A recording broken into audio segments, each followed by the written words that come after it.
So hello guys, welcome to my channel Kulshreshtha studies. तो आज हम आपको बताने जा रहे हैं एक्सरसाइज 3.2 में एक्सरसाइज में है क्या दोस्तों। देखिए यहाँ पे एक्सरसाइज 3.2 में हम लोग पहले 3.1 में सीखे थे कि रैखिक समीकरण का युग्म बनाना। अब इसमें क्या करना है कि उन्हीं रैखिक समीकरणों की युग्म को ग्राफीय विधि से हल करना हमें सीखना है। तो इस विधि में देखिए क्या क्या आ सकता है। जैसे हम दो समीकरण ले लेते हैं, कौन कौन सा दोस्तों ले लेते हैं। 2x + 4y = 6 और 3x + 12y = 12, ये दोनों हम ले लिए। तो इसका समझिए दोस्तों, ये फर्स्ट है इक्वेशन, ये दूसरा इक्वेशन, यानी कि समीकरण 1 समीकरण 2।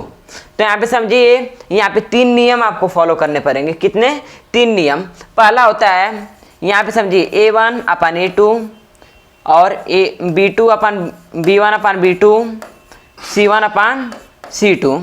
तो देखिए a1 क्या होता है दोस्तों, समीकरण 1 का यक्स का गुणांक, जो यक्स के सामने लगा हुआ है, ये 2 है, तो a1 का मान क्या हो गया दोस्तों, 2 हो गया। और यहाँ पे समझिए, और b1 क्या होगा, समीकरण 1 का y का गुणांक, तो 4 हो जाएगा। और c1 क्या होगा, c1 जो उसमें अचर पद रहेगा, जो अचर पद रहेगा वही हो जाएगा c1। उसी तरह समीकरण 2 में सेम वही, समीकरण 2 में x का गुणांक a2, समीकरण 2 में y का गुणांक b2, समीकरण 2 में अचर पद c2 होता है। तो यहाँ पे आप समझिए, अगर a1/a2 is not equal to b1/b2, ये अगर आया तो इसका बात समझिए दोस्तों कि ग्राफीय विधि से क्या होगा, ग्राफ पे इसके क्या होंगे, प्रतिच्छेद करेंगी। रेखाएं आपस में क्या करेंगे दोस्तों, प्रतिच्छेद करेंगी, यानी कि आपस में काटेंगे, प्रतिच्छेद करेंगी। और समझिए, अगर आ गया यही कि a1/a2 = b1/b2 = c1/c2, तो इसका मतलब समझिए कि क्या होगा, समपाती रेखाएं होंगी।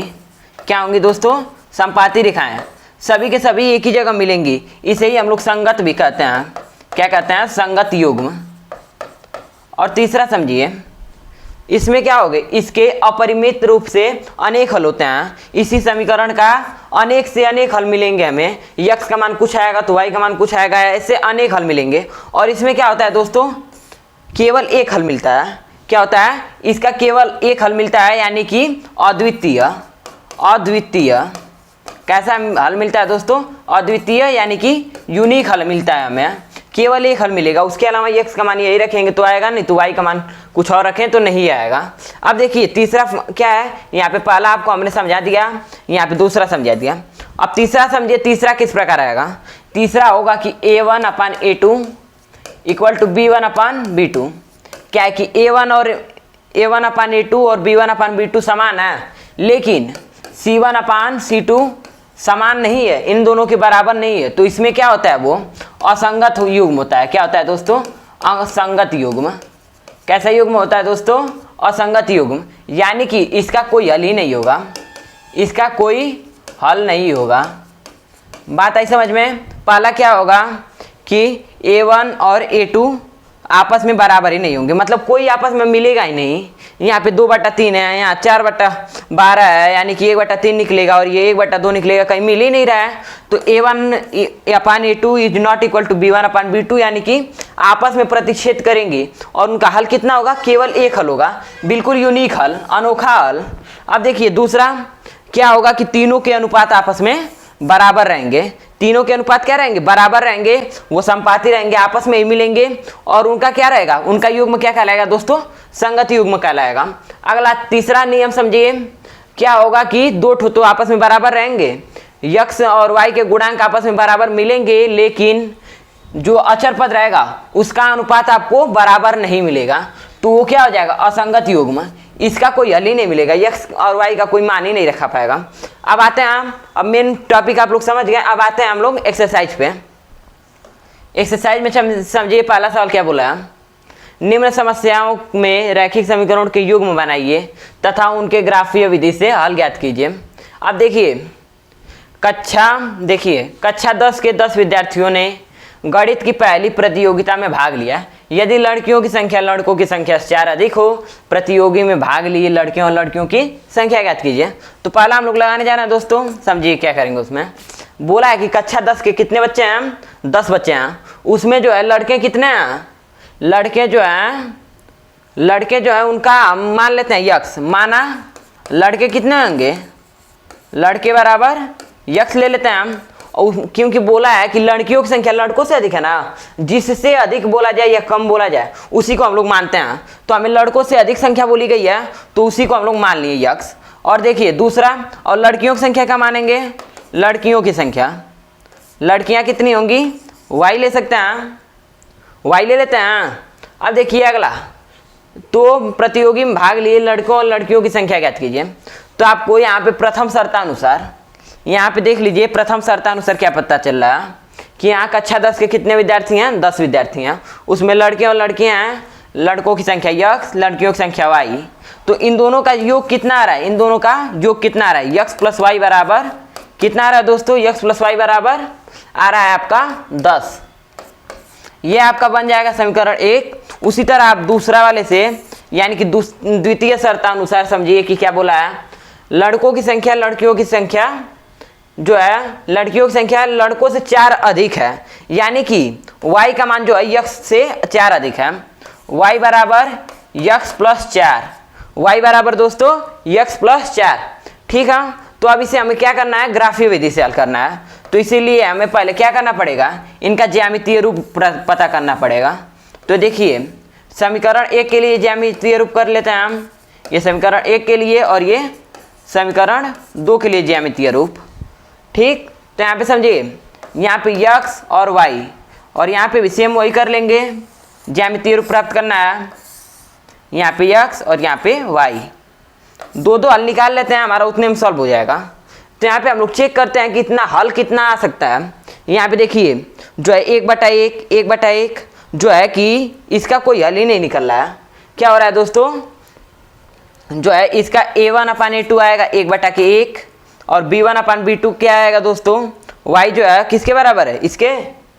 तो y जो है इधर आएगा तो माइनस में हो जाएगा, तो इसका भी 1/1, और ये जो है आपस में नहीं मिल रहा है 10/4। तो इसका क्या होगा, इसका क्या होगा a1/a2, ये दोनों आपस में तो बराबर हैं, लेकिन क्या है यहाँ पे ये जो है y यक्स इधर प्लस में है, ये तो इधर आएगा तो माइनस में होगा, तो इसका -1/1 और इसका +1/1, तो ये भी आपस में बराबर नहीं है। तो इसका आ रहा है कि a1/a2 is not equal to b1/b2, मतलब कोई आपस में मिलेगा ही नहीं। तो इसका हल कितना होगा, केवल एक हल होगा। क्या होगा, केवल एक हल होगा, अनोखा हल होगा उसका, यूनिक होगा बिल्कुल। अब समझिए समीकरण 1 में समझ लेते हैं हम लोग, अगर यह y का मान, यक्स का मान ज्ञात करना है, तो y का मान अगर हम लोग क्या रखें, 1 रखते हैं, क्या रखते हैं दोस्तों, 1 रखते हैं, तो इसका मान क्या आएगा, 1 इधर आएगा तो 10 में से 1 गया, 9 बचा। ठीक, और यहाँ पे y का मान, यक्स का मान जो है हमें फिर पता करते हैं। तो अगर y का मान 3 रखा जाए, क्या रखा जाए दोस्तों, 3 रखा जाए अगर, तो इसका मान कितना आएगा, 7 आएगा। ठीक है, अब उसी तरह समीकरण 2 में 2 ठो हम लोग उसका ज्यामितीय रूप प्राप्त कर लेते हैं।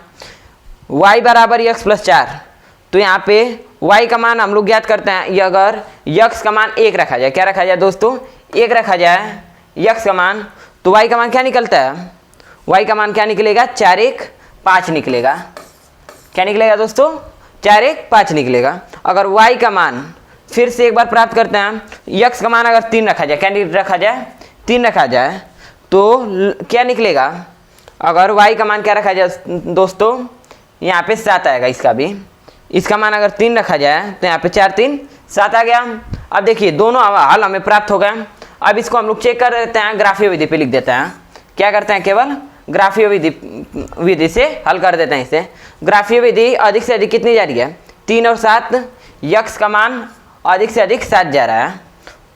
ठीक, और y का मान भी कितना जा रहा है दोस्तों, 7 ही तक जा रहा है, 1 2 3 4 5 6 7 तक। और इसका भी कर लीजिए 1 2 3 4 5 6 7, आपस में ये प्रतिच्छेद करेंगे। देखिए 7 और 3 कहाँ पे मिल रहा है, 7 और 3 देखिए यहाँ पे, ये रहा यक्स का मान 7, यानी कि ये यहाँ से कहाँ तक, यहाँ पे यहाँ पे इसका मान निकला। और देखिए उसी तरह देख लीजिए, इसको भी जो कॉमन मिला उसी को हम लोग मिला लेते हैं पहले। y का मान, अगर x का मान 3 रखा जाए, यहाँ से यहाँ तक आ रहा है एक ठो, और ले लेते हैं इस वाले को अभी सॉल्व कर लेते हैं चाहे तो। 9 और 1 वाले को भी क्या कर लेते हैं, 9 और 1 वाले को भी सॉल्व कर लेते हैं। तो देखिए 9 का मान कितना आएगा, x का मान अगर 9 रखा जाए तो रखने की जरूरत नहीं। यहाँ पे देखिए ये आपस में मिलाने पे क्या कर रही हैं, प्रतिच्छेद कर रही हैं, आपस में दोनों को काट रही हैं, तो इसका एक हल निकलेगा। इसे हमें निकालने की कोई ज़रूरत नहीं है, चाहे तो आप निकाल के उसे देख भी सकते हैं। इसका यही ग्राफीय विधि से हल निकलेगा। अब देखिए दोस्तों क्वेश्चन नंबर 2। क्वेश्चन नंबर 2 क्या बोला है, 5 पेंसिल वाला। देखिए यहाँ पे देखिए 5 पेंसिल हैं और 7 कलम का कुल मूल्य कितना है, 50 रुपये है। जबकि 7 पेंसिल और 5 कलम का मूल्य कितना है दोस्तों, 46 रुपये। कितना है, 46 रुपये है। अब देखिए यहाँ पे हमें मान लेते हैं जो दिया हुआ है पेंसिल और कलम दिया हुआ है, तो माना एक कलम का मूल्य, माना एक पेंसिल का मान लेते हैं पहले, एक पेंसिल का मूल्य, एक पेंसिल का मूल्य बराबर x मान लेते हैं हम, और उसी तरह कलम का एक मूल्य मान लेते हैं, क्या, y मान लेते हैं। अब देखिए यहाँ पे हमें क्या क्या प्राप्त हुआ, एक पेंसिल का मूल्य x और एक कलम का मूल्य y। तो देखिए प्रथम शर्त के अनुसार जो हमें सवाल में बोला है, 5 पेंसिलें हैं, क्या दोस्तों, 5 पेंसिलें हैं, तो मतलब कि 5x कुल बोला है ना, तो दोनों को जोड़ेंगे तो प्लस कलम कितना है, 7 है, यानी कि 7y। तो 7y बराबर कितना है, आपको दिया कितना है, 50 लिख दीजिए। यह आपका बना समीकरण 1। चाहे इसको हम लोग x का कुछ मान इसमें से निकाल लेते हैं, ये 7y इधर प्लस में इधर आएगा, माइनस में हो जाएगा, -7y अपान में कितना जाएगा दोस्तों, 5। ये हम समीकरण 1 ले लेते हैं। अब समीकरण 2 देख लेते हैं क्या आता है। द्वितीय शर्त अनुसार जो हमें दूसरे शर्त बोला है, जो दूसरा कंडीशन हमें दिया है उसे देख लेते हैं। दूसरा कंडीशन हमें दिया है कि 7 पेंसिल और 5 कलम का मूल्य कितना है दोस्तों, 46 रुपये है। 7 पेंसिल और 5 कलम, यानी कि यहाँ पे 7x प्लस 5y = 46। ठीक है, मतलब 7x प्लस 5y बराबर 46। अब यहाँ पे देखिए, यहाँ पे भी x का मान कुछ निकाल लेते हैं हम लोग। ये 5y इधर प्लस में इधर आएगा तो किस में हो जाएगा, माइनस में हो जाएगा। 46 माइनस 5y बटा में 7। अब ये दूसरा निकल गया। अब इसे ग्राफीय विधि से हल करना है, तो पहले ज्यामितीय रूप निकाल लेते हैं हम। समीकरण 1 से ज्यामितीय रूप निकालते हैं, x और ये y, ज्यामितीय रूप निकालते हैं दोस्तों। और उसी तरह समीकरण 2 से भी निकालेंगे हम लोग।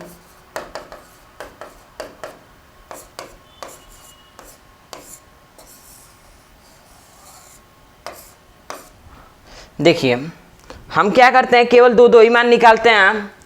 एक बात हम लोग चेक कर लेते हैं कि इसके कितने हल निकल सकते हैं, हमें कितने हल निकल सकते हैं। तो यहाँ पे आप लोग चेक कर लीजिए खुद, 5 और 7, 7/5 और यहाँ 50/46, कोई मेल ही नहीं खा रहा है। मतलब इसका आएगा a1/a2 is not equal to b1/b2। मतलब कि इसका कितना हल होगा, केवल एक हल, अद्वितीय हल, यानी कि अब बिल्कुल अनोखा हल। अब समझिए, तो यहाँ पे हम लोग क्या करते हैं, अगर समीकरण 1 में देख रहे हैं y का मान क्या रखें हम लोग कि ये 5 से कट जाए, तो 5 रख देते हैं यहाँ पे। तो 7 × 5 = 35, 50 में से 35 क्या बचा, 15। 15 को 5 से भाग देगा, कितना आएगा, 3 आएगा। x का मान 3 आएगा, कब, जब y का मान 5 होगा तब। और उसी तरह अगला समझ लीजिए, यहाँ पे आगे तक ले जाने की जरूरत नहीं है, हमें यहीं पे हल इसका मिल गया है। और उसी तरह इसको देख लेते हैं हम। इसका मान क्या रखते हैं हम लोग, अगर यहाँ पे इसका मान क्या रखा जाए, 3 रखा जाए, 4 रखा जाए, क्या रखा जाए, यहाँ पर भी y का मान 5 ही रखते हैं। क्या रखते हैं, 5 ही रखते हैं, क्योंकि एक ही हल तो मिलेगा हमें। y का मान 5 रखेंगे तो x का मान कितना आएगा, 5 और 5 = 25, बचा 21। 21 को 7 से भाग देंगे, कितना आएगा दोस्तों, 3 आएगा। 3 आएगा, तो सेम दोनों में हल एक ही मिला है। तो यहाँ पे भी हम लोग बना देते हैं ग्राफ, x का अधिक से अधिक वैल्यू 3 तक और y का अधिक से अधिक वैल्यू 5 तक। तो 1, यहाँ पे 2, 3, 4 और 5। और x का अधिक से अधिक कितना जा रहा है, 3 तक जा रहा है ना, तो 3 ही तक इसको भी चेक करते हैं। 1, 2, 3 तक। अब देखिए जो हमें बोला है, ध्यान दीजिए, x बराबर 3 यहाँ पे और y बराबर 5 यहाँ से। सेम उसी तरह एक बार और है, क्या है, y फिर से आ रहा है, तो यहीं पे हमारा होगा आपस में ये प्रतिच्छेद कर रही हैं। क्या कर रही हैं दोस्तों, आपस में ये मिल रही है, एक ही हल इसका निकलेगा, अद्वितीयक हल है, तो इसका कहीं कोई दिक्कत नहीं है। अब इसका ग्राफीय विधि भी हो गया। अब चलते हैं दोस्तों अगले सवाल पे। अगला सवाल हमारा क्या है, देखिए, अनुपात तो a1/a2, b1/b2 और c1/c2 की तुलना कर ज्ञात कीजिए कि निम्न समीकरण युग्म द्वारा निरूपित रेखाएं एक बिंदु पर प्रतिच्छेद करती हैं समांतर हैं अथवा समपाती हैं। तो इसके लिए हम लोग क्या करते हैं कि एक चार्ट बना लेते हैं। क्या करते हैं दोस्तों, सारणी यानी कि चार्ट बना लेते हैं। तो देखिए चार्ट में भरेंगे क्या क्या हम लोग। यहाँ पे देखिए पहले हम लोग भर लेंगे क्रम संख्या, कितने हैं, 1 है 2 3, 3 ही तो हमें है, तो यहाँ पे क्रम संख्या क्या आएगा, क्रम संख्या भर लेते हैं। क्रम संख्या कितना, पहला,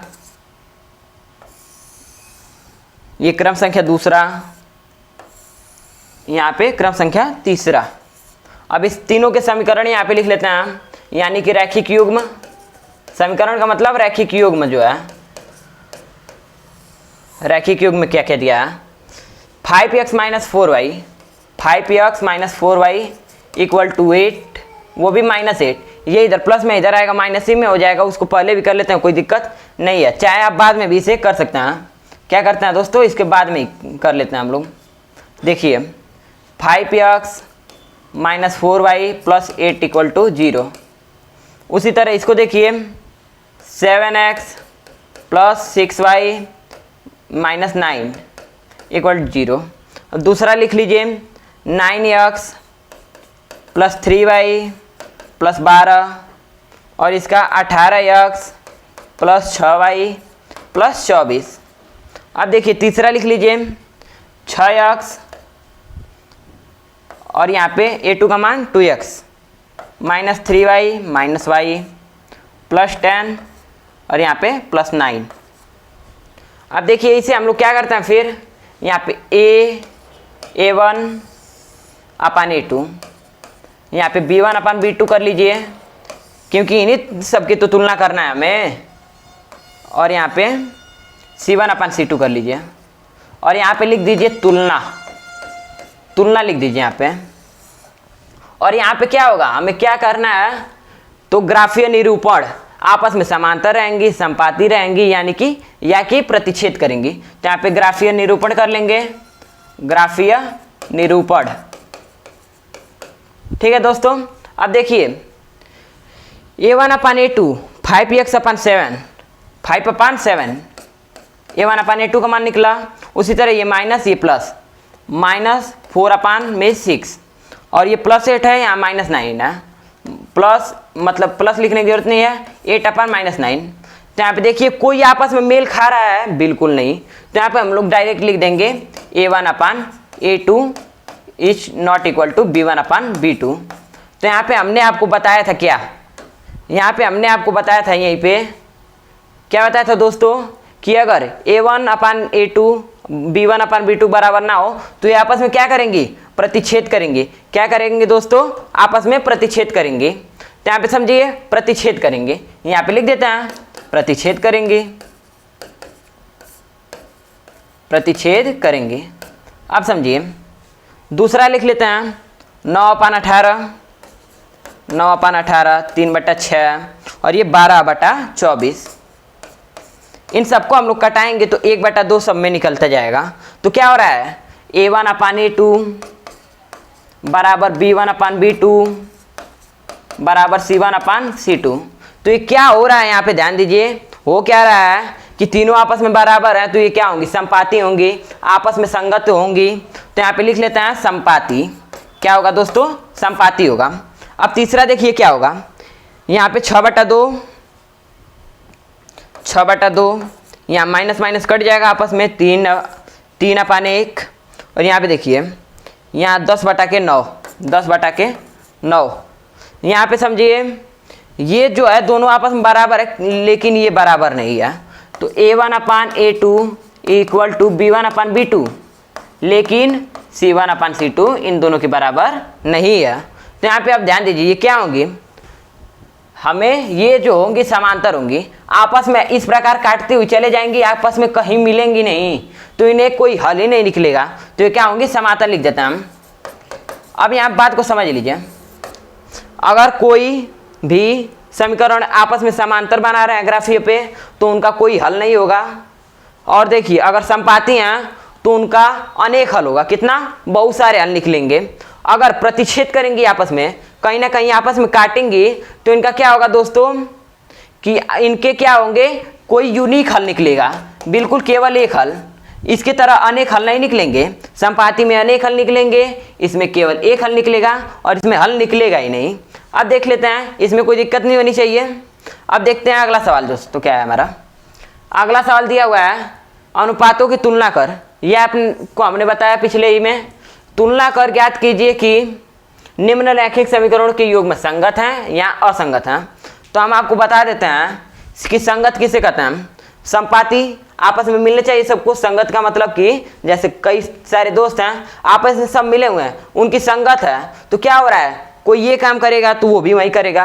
पाती का मतलब गिनने वाली, तो मान लीजिए वो कुआं में गिर रहा है तो वो भी गिर रहा है, वो काम ये कर रहा है तो ये भी काम वो कर रहा है, तो ये क्या होगा, आपस में ये क्या होगा, संगत होंगी। संपाती का मतलब समझिए संगत युग्म, और समांतर का मतलब समझिए कि कोई क्लास में दो बच्चे हैं, कोई पढ़ने में बहुत ज़्यादा तेज है, कोई बिल्कुल गधा है, तो इनकी लाइन कहीं नहीं मिलेगी। ये पढ़ने वाला लड़का अपने लाइन में चलेगा और ये घूमने वाला लड़का अपने लाइन में चलेगा, तो ये आपस में कहीं मिलेंगे ही नहीं, तो इनका क्या होगा, कोई हल ही नहीं निकलेगा, इनमें असंगति चल रही है बिल्कुल।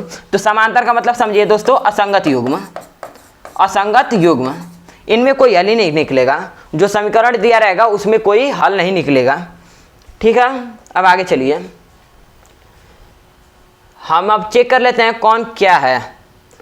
तो इसे तुलना कर ज्ञात कीजिए समीकरणों के युग्म संगत है अथवा असंगत है। तो यहाँ पे ध्यान दीजिए, हम लोग फिर से वही काम करते हैं जो इस पिछले वाले में किए हैं। यहाँ पे 3 ठो था, यहाँ पे 5 समीकरण है। कितने समीकरण है दोस्तों, 5 समीकरण है। तो पहले हम लोग चेक कर लेते हैं ये संगत है या असंगत है। तो देखिए A1/A2 बराबर 3/2, B1/B2 बराबर क्या है, y का गुणांक 2 और -3, 2/-3। C1/C2 क्या है, C1/C2 क्या है दोस्तों, ध्यान दीजिए यहाँ पे 5 और 7 मतलब कि 5/7। अब देखिए यहाँ पे ये दोनों कहीं आपस में मिल ही नहीं रहे हैं, तो यहाँ पे ये दोनों आपस में पहले ही नहीं मिल रहे हैं, तो C1 को लेने की जरूरत ही नहीं पड़ेगी। तो A1/A2 is not equal to B1/B2, इसका मतलब समझिए कि आपस में बराबर नहीं है, इज नॉट इक्वल टू। ठीक है, अब ये क्या होंगे, जब आपस में बराबर नहीं है तो ये क्या करेंगे, प्रतिच्छेद करेंगी। क्या करेंगे दोस्तों, प्रतिच्छेद करेंगी, प्रतिच्छेद करेंगी। कहाँ पे प्रतिच्छेद करेंगी, ना कि इन सब सवालों में, वो प्रतिच्छेद कहाँ करेंगी, आपके ग्राफीय निरूपण में वो प्रतिच्छेद करेंगी, ना कि इन सब सवालों को हल करेंगे तो उसमें प्रतिच्छेद करेंगे, बिल्कुल नहीं, ऐसी बात नहीं होनी चाहिए। अब देखिए इनका केवल एक हल निकलेगा, x का मान अगर 1 रख रहे हैं तो y का मान भी 1 आए, चाहे कुछ भी आए, कोई एक निश्चित ही हल निकलेगा। उसके अलावा अगर आप चेंज करना चाहे तो उसका मान बराबर आएगा ही नहीं। अब देखिए दोस्तों, हमने आपको पहला सवाल तक बता चुका है। ये जो सवाल है आप इसे स्वयं करें, क्योंकि अगर ये सब बताया जाए तो ये प्रोसेस बहुत लंबा है, इसे बताने में बहुत टाइम लगेगा, वीडियो बहुत ज़्यादा लंबी हो जाएगी। तो देखिए दोस्तों, क्वेश्चन नंबर 4 हमारा बोला क्या है, निम्नलिखित समीकरणों के युग्म में से कौन से युग्म संगत हैं अथवा असंगत हैं, यदि संगत है तो ग्राफीय विधि से हल ज्ञात कीजिए। तो देखिए यहाँ पे इन सब में अनुपात जो है, अनुपात निकालना हमने आपको पहले ही बताया था। इन सब में जो अनुपात है वो हमारा समान मिल रहा है, यहाँ 1/2 का अनुपात सब में मिल रहा है, यानी कि ये क्या है, संगत है। तो इसका आप लोग क्या करेंगे, समीकरण 1 का ज्यामितीय रूप और समीकरण 2 का ज्यामितीय रूप निकालकर ग्राफीय विधि से हल कर सकते हैं। इससे हमने क्वेश्चन नंबर पहले में ही बताया था। देखिए अब ये जो है, ये तीनों जो सवाल हैं, ये तीनों जो है भैया असंगत हैं। क्या है दोस्तों, असंगत हैं, इसीलिए इन लोगों को हमें करना ही नहीं है। बोला है कि संगत है अथवा असंगत है, अगर संगत है, जो संगत है उसी का केवल करना है, तो ये तीनों असंगत है उसको करने की जरूरत ही नहीं है। अब आ जाइए अगले सवाल पे। अगला सवाल बोला क्या, एक आयताकार बाग जिसकी लंबाई चौड़ाई से 4 मीटर अधिक है का अर्ध परिमाप 36 मीटर है, बाग की विमाएँ ज्ञात कीजिए। देखिए ये एक बाग है, क्या है, बाग है, आयताकार है, तो इसे बोला है कि ये चौड़ाई जो है, चौड़ाई क्या है, चौड़ाई से 4 मीटर ये अधिक है, तो चौड़ाई अगर यक्स माने तो यक्स, ये यक्स से 4 अधिक ही रहेगा, और ये यक्स मीटर 4 अधिक ही रहेगा ना। और इसी का बोला है कि इसका अर्ध परिमाप, परिमाप क्या होगा इसका, इनका 2 में गुणा होगा तब परिमाप होगा, अर्ध परिमाप बोल दिया मतलब 2 से भाग दे देंगे, तो इसका और इसका योग क्या है दोस्तों, 36 मीटर है। तो हमें बाग की विमाएँ यानी कि लंबाई और चौड़ाई बतानी केवल। तो अब समझिए यहाँ पे क्या करेंगे, यक्स प्लस 4 मीटर, ये हो गया लंबाई और चौड़ाई का योग क्या दिया हुआ है हमें, 36 मीटर। यहाँ पे देखिए यक्स और यक्स 2x, ये 4 इधर प्लस में इधर आएगा तो माइनस में हो जाएगा, 36 माइनस 4 ठीक हो जाएगा। उसके बाद ये आ गया 2x का मान 32 है, तो x का मान क्या आएगा, 16 आ गया। अब देखिए ये जो निकला ये क्या है इसका, ये जो क्या है दोस्तों चौड़ाई है, चौड़ाई क्या है 16 मीटर, इसकी लंबाई क्या निकलेगी, लंबाई जो है यक्स प्लस 4 मीटर है, तो यानी कि 16 में 4 ऐड करेंगे तो आएगा 20 मीटर। लंबाई और चौड़ाई दोनों पता चल गई, यही हमसे सवाल में पूछा था। अब आ जाइए अगले सवाल में दोस्तों। अगला सवाल क्या है, अगला सवाल है कि एक रैखिक समीकरण आपको दिया हुआ है, 2 चरों में एक ऐसी ही और रैखिक समीकरण हमें प्राप्त करना है जिनका ज्यामितीय रूप जो है इन सबको संतुष्ट कर दे। जैसे ले लेते हैं आप प्रतिच्छेद करती हो, यानी कि हम क्या ज्ञात करेंगे, प्रतिच्छेद करने वाले की जिसका एक ही हल होगा, केवल एक हल होगा, यूनिक हल होगा। तो इसको क्या करते हैं, इसी के कुछ अलग लेंगे, क्या लेंगे कि जो ये दोनों मैच ना करें, ये दोनों मैच ना करें, तो तीनों, तो लिखते हैं यहाँ पे तीनों स्थितियों के लिए, तीनों स्थितियों में संभावित, जिसमें संभावना हो कि नहीं बन जाएगा संभावित समीकरण क्या क्या निकल रहा है देख लीजिए यहाँ पे। आप लोग पहले के लिए क्या निकलेगा, पहला के लिए हमें ऐसा करना है कि a1/a2 b1/b2, मतलब इन सब से तीनों का मेल एकदम होना ही नहीं चाहिए, तीनों का बिल्कुल अलग अलग आना चाहिए मान। तो यहाँ पे हम लोग ले लेते हैं 2 से अधिक, कुछ भी ले लेते हैं, 3x प्लस 2y कर देते हैं, यहाँ -7 कर देते हैं हम। यहाँ पे अनुपात बराबर नहीं आएगा तो क्या होगा, ये जो होगा केवल उसका एक हल निकलेगा, a1/a2 is not equal to b1/b2, इसका मान आ जाएगा। अब देखिए दूसरा क्या है, समांतर रेखाएं हो, यानी कि क्या आना चाहिए, तीनों आपस में असमान होनी चाहिए, मतलब कि एक जो है a1/a2 इक्वल टू b1/b2 तो होना चाहिए, लेकिन c1/c2 इसके बराबर नहीं होना चाहिए, इतनी बात ध्यान दीजिएगा। तो अब क्या करते हैं, इसके लिए क्या करते हैं, इसके समान ले लेते हैं, इसके समान क्या करते हैं कि ले लेते हैं, इसका दो में गुणा कर देते हैं, मान लेते हैं कि कुछ भी हमें इसके समान लाना है ना केवल अनुपात के। तो देखिए 2 दूनी 4x और 3 दूनी 6x 6y, और माइनस में क्या कर देंगे कि लेकिन c1/c2 नहीं मिलना चाहिए, तो हम लिख लेते हैं यहाँ पे 9 ही लिख देते हैं, चाहे कुछ भी लिख सकते हैं, 12 लिख दें, 15 लिख दें, केवल उससे मैच नहीं खाना चाहिए, 1/2 नहीं आना चाहिए। अब देखिए तीसरा क्या है, संपाती रेखाएं हो, यानी कि तीनों आपस में बराबर मिलने चाहिए। तो क्या करते हैं, दोनों का 3 में गुणा कर देते हैं, मान लेते हैं तीनों का, तो a1 में गुणा करते हैं 3 का, ठीक, तो क्या आता है 6x प्लस इसका मान 9x 9y और ये -24, ये भी हो सकता है। तीनों स्थितियों के लिए यही संभावित स्थितियाँ हैं, तीनों समीकरण यही आएंगे, चाहे इससे अलग भी आ सकते हैं, जैसे हमें कॉमन मिलना चाहिए केवल, क्यों यहाँ पे बराबर ना मिले, ऐसे जो आपको यहाँ पे तीनों बोला है। अब आ जाइए दोस्तों अगले सवाल पे। अगला सवाल क्या है, समीकरण 2 समीकरण दिए हुए हैं, ग्राफ खींचिए, यक्ष पर इन रेखाओं से बने त्रिभुज के शीर्षों के निर्देशांक ज्ञात कीजिए और त्रिभुजाकार पटल को छायांकित कीजिए। हमें क्या करते हैं, x - y + 1 = 0 और यहाँ पे 3x + 2y - 12 = 0, ये 2 ठो है। हमें क्या करना है, यहाँ पे ग्राफ पे त्रिभुज के आकार का बनेगा, क्या बनेगा दोस्तों, त्रिभुज के आकार का बनेगा। तो हम लोग क्या करते हैं, यहाँ पे क्या करते हैं, स्थितियाँ निकालते हैं, इसका ज्यामितीय रूप निकालते हैं। तो समीकरण 1 से क्या होगा, समीकरण 1 से पहले निकाल लेते हैं x और y का मान। अब देखिए अगर y का मान क्या रखा जाए, 1 रखा जाए, क्या रखा जाए 1, तो इसका मान क्या आएगा, 0 आएगा। क्या आएगा दोस्तों, वो भी 0 आएगा। अगर इसका मान 1 रखा जाए तो इसका मान 0 आएगा। और अभी इसी का मान अगर -1 रखा जाए तो क्या आएगा, -2 आएगा। अब देखिए समीकरण 2 से ऐसे ही निकाल लेते हैं। समीकरण 2 से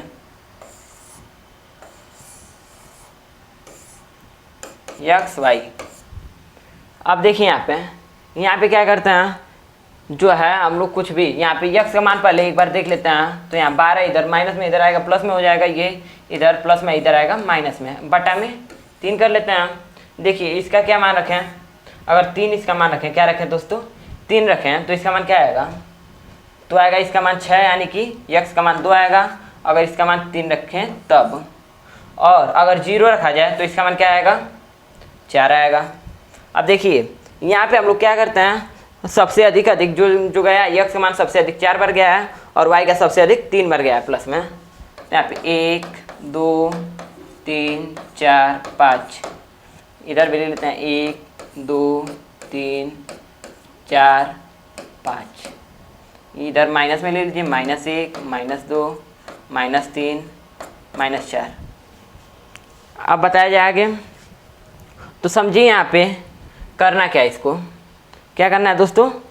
देखिए यहाँ पे आपको त्रिभुज के आकार का बनेगा, क्या बनेगा, त्रिभुज के आकार का। तो ये 0 और 1 है, क्या है दोस्तों, 0 और 1 है, तो कहाँ पे आएगा, y का मान 1 यहाँ पे और 0 कहाँ है, यहाँ पे है, तो यहाँ पे मतलब मूल बिंदु से 0 तक, ये पहला आपका हो गया।